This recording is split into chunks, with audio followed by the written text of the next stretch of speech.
This is the first video in my 144 series, and I'll explain why I call it that in just a minute. Today is November 3rd, 2024, and I'm going to show you the proper new moon and how the moon moves through a lunar month in relation to the sun. Print this up and you can follow along. And then I'm going to show you how you can prove to yourself what I'm saying is true by looking in the sky. This series will build in a bunch of different information as the moon moves through the month. So I'll be adding information as we go. But video 1 is explaining the basics. So the sun is in this pie piece right now called Scorpio. Each section of this is 30 units, like 30 little tick marks. Each of those 30 units represents one day. So as the sun moves through Scorpio, it's doing one day, one day, one day, one day, one day. Now, Scorpio on this two-dimensional sky wheel is actually in this position in the sky, meaning if this is the equator or midline in the sky, Scorpio is low in the sky. So when you look at solar noon, Scorpio is making its way downward. The Scorpio sun is making its way downward. It's low in the sky. So a Cancer sun, for example, will be very high in the sky. Scorpio is past the midline, past the equator, moving away. What we're speaking about here is from the sun's point of view. Okay, this is what the sun does in the sky from its point of view. So just keep that in mind. Every person on Earth will have their point of view depending on where you live, but right now I'm talking about the sun's point of view. So you can think of it as the sun being on this vortex like this, down here towards the bottom of the vortex. So this would be the transition point, and it moves. One circle is one day, and it's going down, down, down, down, down. Then it hits the transition point, and then it'll move into Sagittarius, going down, down, down, down, and eventually it starts going up, up, up, up. One of these pie pieces is this section right here in the sun's movement. So another way to say that is the sun in Scorpio in the first degree. The sun would be right here. Second degree, third degree, fourth degree, fifth degree. Right now the sun is in the 11th degree. So we'll say it's about right there. I'll stick that sticker right there. So the 11th degree would be the 11th day in Scorpio. Now the moon moves through these sections, but instead of being on an outside vortex, it's on an inside vortex. And instead of doing 1 degree each day, it has a steeper angle. And we'll get to that in just a second. So because of that steeper angle, it's able to move through these 30-degree pie pieces much quicker. So it's in this section for 2-3 days. So today it's having, here's my little moon sticker, but I've also represented it as the first crescent. It's having its first crescent. Here's my little first crescent right here in Sagittarius. And this is visible November 3rd at sunset. This is how a lunar cycle works. This right here is day 1 of the new lunar month. The lunar month starts the calendar and the sun follows behind it. It's never a one or the other. It's always both. Okay, I'm gonna in a minute show how this moon moves through this whole month, but before I do that, this is day 1 of the cycle. Right here is a half waxy moon. This is day 7 of the cycle. So the 7th day from here will be half waxy moon, and you can go out and see it'll be exactly half. Now here is day 14, which will be full. The moon will be full in Taurus, exactly across from the sun here in Scorpio. Full moon is always across from the sign that the sun is in. Then day 21 will be a half waning moon. So 7, 14, 21, these are moving in sevens. 7 more days, moon comes back here on day 28 and enters back into Sagittarius as the black moon. So it repeats the sign. I'll get into that a little bit more in a second. So this will no longer be there.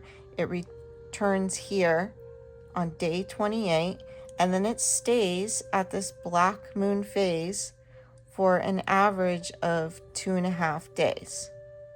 So it'll be here 2.5 days, and then the first crescent will be in the next sign there, and then 2 days in the black moon, giving you your 30-day month, or it actually is a 29.5 day average. I'll go a little bit more in detail about that in just a moment. The sun, just to recap, does 1 degree a day, and the moon, which is in that inside vortex, is doing a steeper angle, and that angle is 13.22 degrees a day. I have another video explaining how that number comes to be, which we will get to this by the end of this series, but this is what it does as an average of 13.22 degrees a day. So the sun does 1, 13, 1 plus 3 is 4, 2 plus 2 is 4. This is the moon, and this is the sun, 144. This is why I call it the 144 series. And explained in Revelation, the ones who can sing to the 4 beasts, which are the calf, the lion, the man, and the Scorpio is the eagle. These are the middle positions of the seasons, and it's the 144,000 who can sing to this, because this movement of on these vortexes, the outside and the inside, are harmonizing frequencies. You sing the song. So now I'm going to show you how the moon moves through the 12 signs. I'm going to also do it throughout the entire month so you can really see it and go outside and look. This starts the first day, and it'll be here 2 or 3 days, and it's in each of these signs 2 to 3 days. That number is dependent on speed and some other factors. That's why the moon is always an average number, because it does do mostly 30 days in a cycle. It has 1 month where it does 28 days and many months where it does 29 days. But the average is 29.5 days in a complete cycle, and you can go out and count this yourself. So when the first crescent starts here, Sagittarius, you'll be able to see this on November 3rd. This is the first sign. So we go 1, 2, 3, 4, 5, 6, 7, 8, 9, 10, 11, 12. Now, in this time that the moon is moving around these signs, what happened is the sun was moving as well. So the sun moves down here and enters Sagittarius. And in the meantime, the moon comes here next to the sun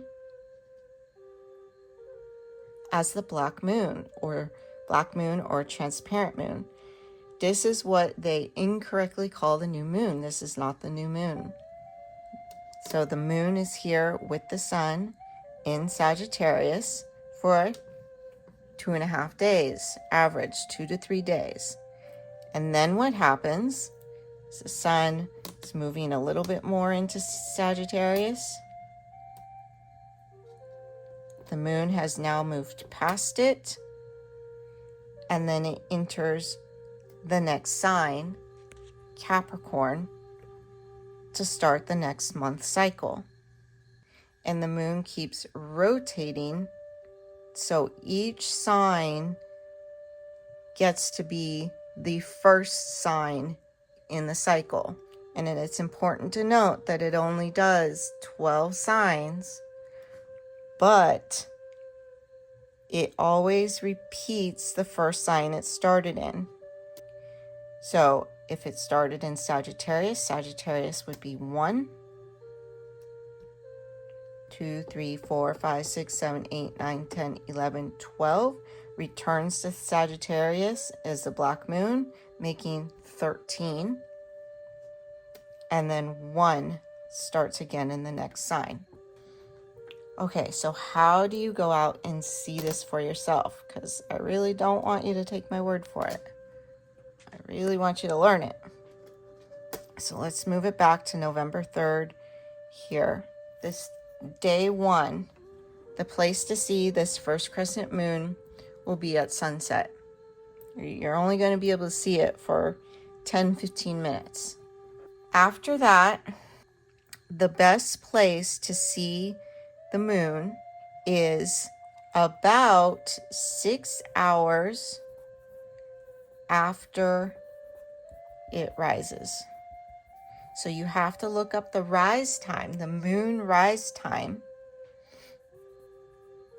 for your area. And then about 6 hours later is the place where the moon is going to be closest to you. So for half the month, that's going to be in the middle of the night, and for half the month, that's going to be during the day. But when you look at that place where the moon is closest to you, what you will notice is the moon is low in Sagittarius, low in Capricorn.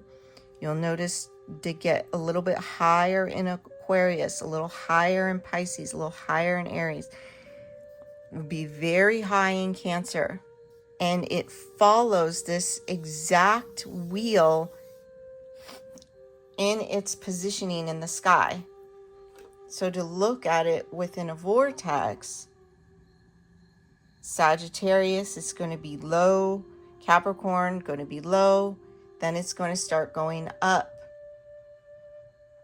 to Cancer high, and then it vortexes back down low.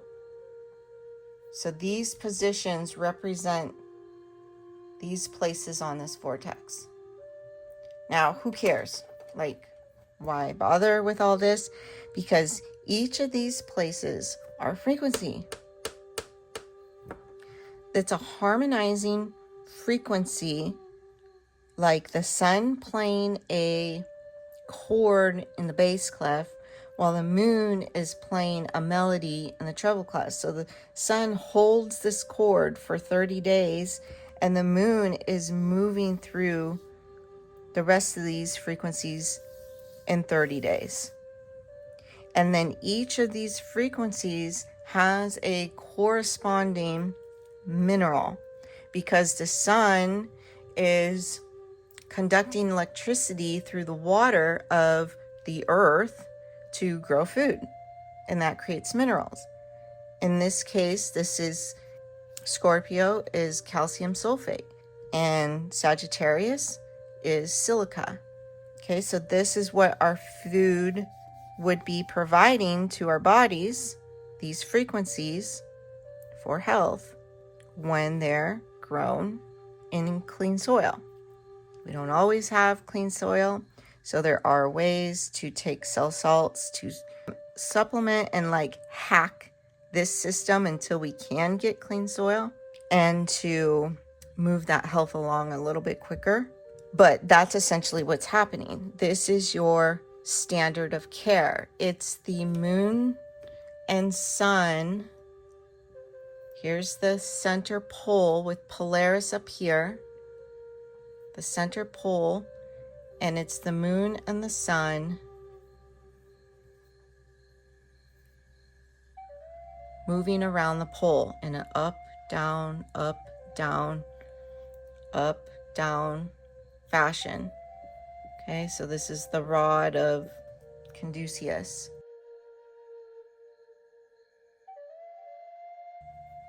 That's on all the medical symbols. Okay, they stole this. This is your standard of care, this frequency system. So I will build this information over this next month, but what you need to know right now is the sun is in Scorpio, the moon, November 3rd, is its first crescent, day 1 of its cycle.